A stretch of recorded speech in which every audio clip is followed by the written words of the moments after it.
So going raw isn't. This links back to going raw though. Because then I couldn't have like hummus and peanut butter, could I? Or peanut butter is raw. Yeah, it can be. It depends on what brand you use. Right. And how you make it. I mean, if you made your own peanut butter. Oh yeah, you could definitely make it raw. And hummus. Definitely. You have to cook the chickpeas first though for the hummus. I think some people, or you could just make hummus out of different beans. All right. You wouldn't have to use chickpeas to make a dip. But aren't all beans hard? No, you can definitely. No, you can cook them. You can cook them so they go nice and. Yeah, but then it's not raw if you cook, is it? Oh no, beans and stuff you have to. Sorry. Yeah, but when people talk about going raw, they don't include beans, do they? I'm not a raw vegan. I don't necessarily believe that that's always the most practical, functional option. Like sometimes your body is going to need things like beans and pulses. Yeah. In order to. I mean, I find them really satisfying, and I might well not try and go raw. But I think as long as you're being as raw as possible. Like every time there's an opportunity to eat vegetables and fruit, you go for it. Yeah. But then there are going to be some times where it's impractical to do so, and those are the times where you need to have, your beans or your grains or whatever and stuff, because you're not going to be able to meal prep as much. So you want something tasty that you can go to at the times where you're not able to prepare the food. But it also, yes, it does, absolutely. That would be that would be my take. But Reach for Raw says she calls herself like 90 or 95% raw, but she does like something warm in the evening. It's comforting, and she'll do a soup or a Thai stir fry or something. Sometimes just gently warmed even. For sure, which sounds delicious, by the way. Absolutely, definitely eat that if you can. That sounds great. Who wouldn't want that? That sounds delicious. Nice for Reach for Raw. So all I'm saying is that sometimes it's not practical to spend a lot of, but then sometimes I just think that with food it should be a joy. There should be no restriction. Absolutely. So and I advise things along the lines of some cooked products, absolutely. Yeah. Because they've got a longer shelf life. They go in your bag better. You have to think about them less. Better storage. I mean, realistically speaking, like people still need to be able to store things. More dense colour cookery, especially like if you're in the UK, for example, you need fridges and stuff to keep things together, and it's just like it becomes impractical sometimes to balance loads and loads and loads of fresh stuff all at one time. So also, as we were saying, fruit in the UK is really expensive. It's expensive. I mean, that's why I'm actually buying a juicer today. Yeah, I found a little juicer that will come in the van. So even though we're only going to have the power maybe every 7 days, because I want to juice those carrots, because carrots have so much good stuff in them, vitamin A and other things, and as they do. People really rave about carrots and skin and everything, and carrots are always cheap, aren't they? It's a good one to go for. Carrots are always cheap. Yeah. And Jackie made the most delicious smoothie earlier. It had what was it? The beetroot and carrot. I've literally never even thought about doing that. That's so brilliant. And that soy milled powder. That's just, I wouldn't have necessarily put beetroot in a smoothie, but it really works. It was really tasty. Goes smooth as well. It does. It goes really smooth. I wouldn't have thought about that, because obviously smoothies are a big one. Yeah. I think a lot of people, when they think about smoothies, they think about fruits. Yeah. They think about, I'm going to get my 5 a day, and most of it is going to be like bananas. Oh, it was funny. You know what I mean? Like, everybody's obsessed with bananas at the moment. You just think, absolutely. But it's I don't want to eat any more bananas. Like, sometimes it's nice, but limit that. But I was doing, My Fitness Pal, the app. Yeah. And I did it the other day when I started out thinking, am I getting enough calories? So I just did all my calories to see, that I wasn't having too few, because you said make sure you eat enough. Yeah, definitely. And because they do all your how much fibre, how much vitamin, how much your macros. About 11 in the morning, it said you've reached your maximum fibre for the day at 11 in the morning. I thought, wow, I've never had that before. Yeah.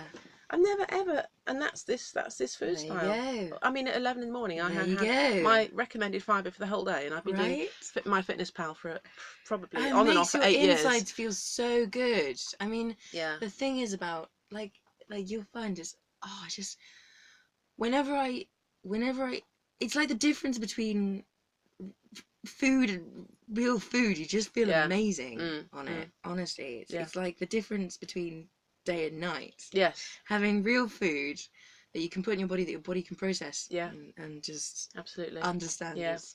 But just to come back to the fruit thing, another family I follow, vegan fitness, I believe it's a couple and their children. They get a lot of frozen berries and a lot of frozen fruits, and they're on a budget as well. And when they show their Tesco haul, there's not that much fresh produce on it really. a couple of avocados and bananas, really. Yeah, and there needs to be more and than then that. Peppers, but at the same time, they do, like, they have the frozen kale, the frozen spinach, frozen berries, frozen. I think you can get frozen and I think if mango that's as well. tasty, does it look tasty? Does their food look tasty? Well, they just blend it all up. So, and they do say when you freeze these things, it's got just as much nutritional value in it. I mean, just a way. I guess you just end up eating a lot of smoothies. Do you see that? I get. Well, no, they What do they have do? them What's their frozen approach? on their yogurt or whatever. They'll have it in their smoothie, like they'll pour a bit of smoothie and then put the fresh stuff on top. Yeah, I like or that. Or they'll make nice cream or something. Yeah, nice cream, brilliant. And the little girl loves just taking bits of frozen fruit from the freezer and just eating it like that. Sometimes it's difficult when you're, I don't know, I think a lot of, I don't know, when you don't have like a NutriBullet or a blender or whatever. I know, that's the big difficult. challenge, isn't it's it? just making sure that you have have something to blend with.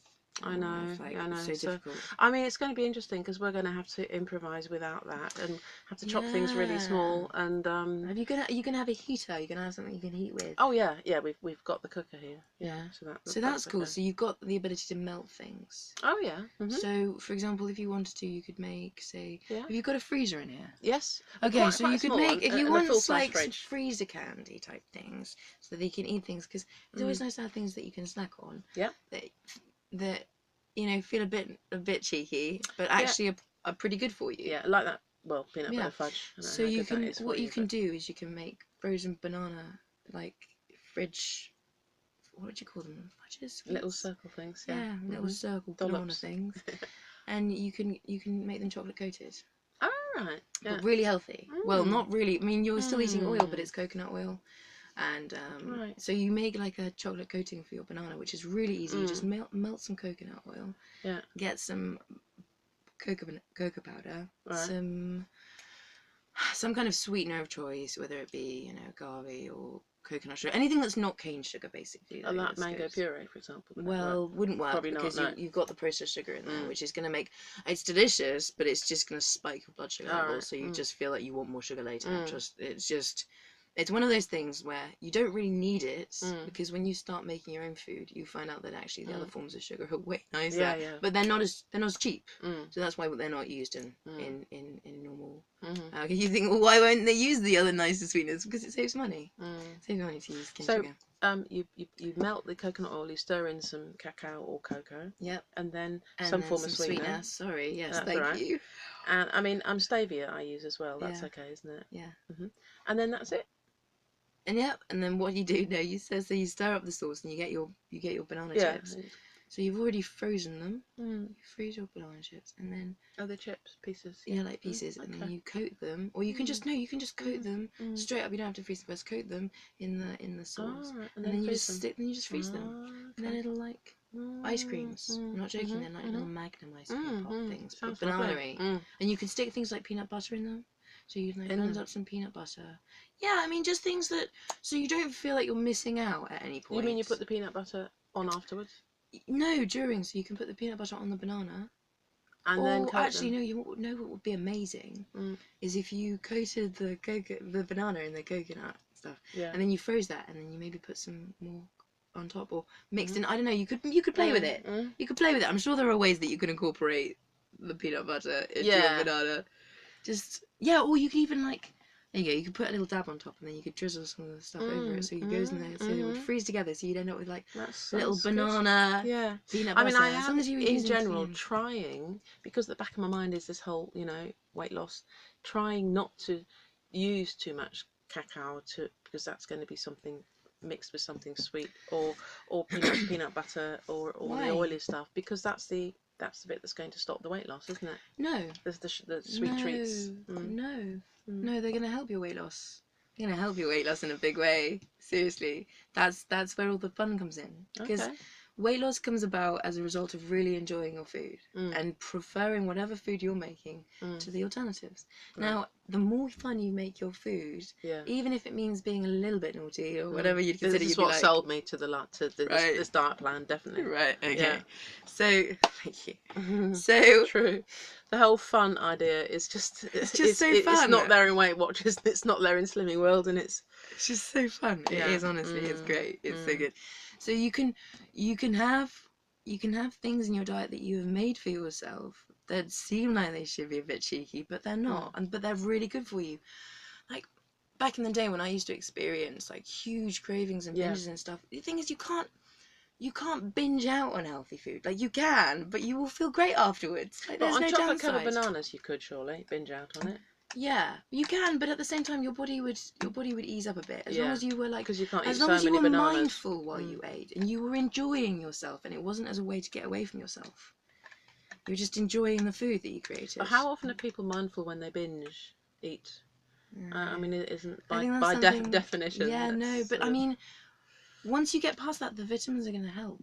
The minerals are going to help with your... Because binging occurs when you're nutrient deficient. Yes. It's when you don't have enough nutrients. So the more you binge out on healthy food, the better you'll feel and the less you'll binge out.